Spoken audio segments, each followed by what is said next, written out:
Well, I guess he wriggled his way out of it.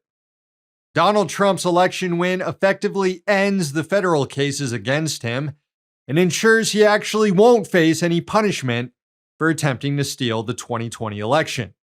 Nothing for hatching a scheme to name fake electors or urging Republican officials in Georgia to find enough votes to put him over the top, or for sending a mob of supporters to the Capitol to disrupt the official electoral vote count. Nope, nothing for any of that.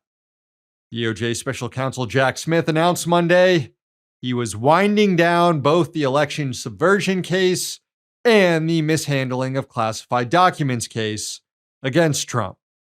That's not due to a lack of evidence or anything, but instead because existing Department of Justice policy prohibits a sitting president from being prosecuted, which is a uniquely American feature of our government that doesn't exist in a lot of other developed countries where heads of state are subject to the law and do not levitate above it. That doesn't mean Trump getting away with everything was inevitable. No, it required a special sort of incompetence and disregard by the Democrats to make it happen. Namely, two people, Attorney General Merrick Garland and U.S. Senator Chris Coons. First, as Attorney General, Garland was too much of a coward, a norms guy, to pursue a case against Trump for the January 6th riot, his attempts to overturn the election. Garland waited until late 2022 to appoint a special counsel, which, as we know now, was too late. It allowed Trump to run the clock out, preventing any resolution of the cases before the 2024 election.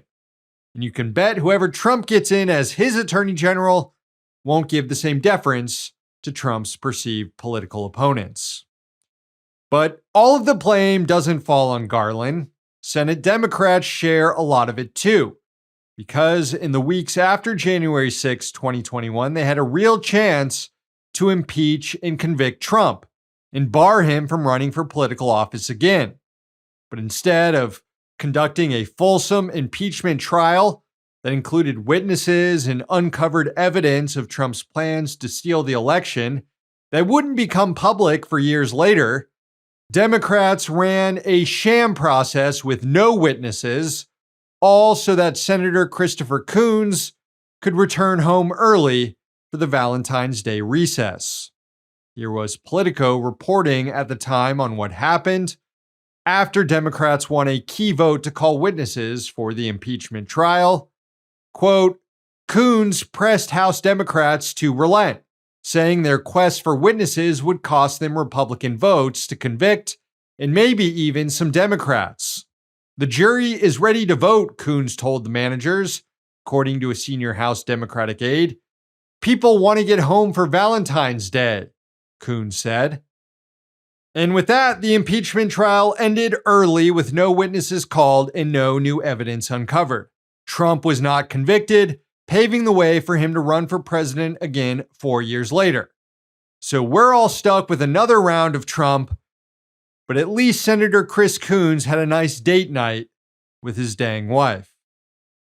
Hey, thanks for watching. Hit the subscribe button so you don't miss any of our new videos. Also, if you want to see Means Morning News in its complete form, not just the clips we post here, head on over to Means TV and get access to all our new episodes and our entire backlog, plus tons of other great movies and original TV shows.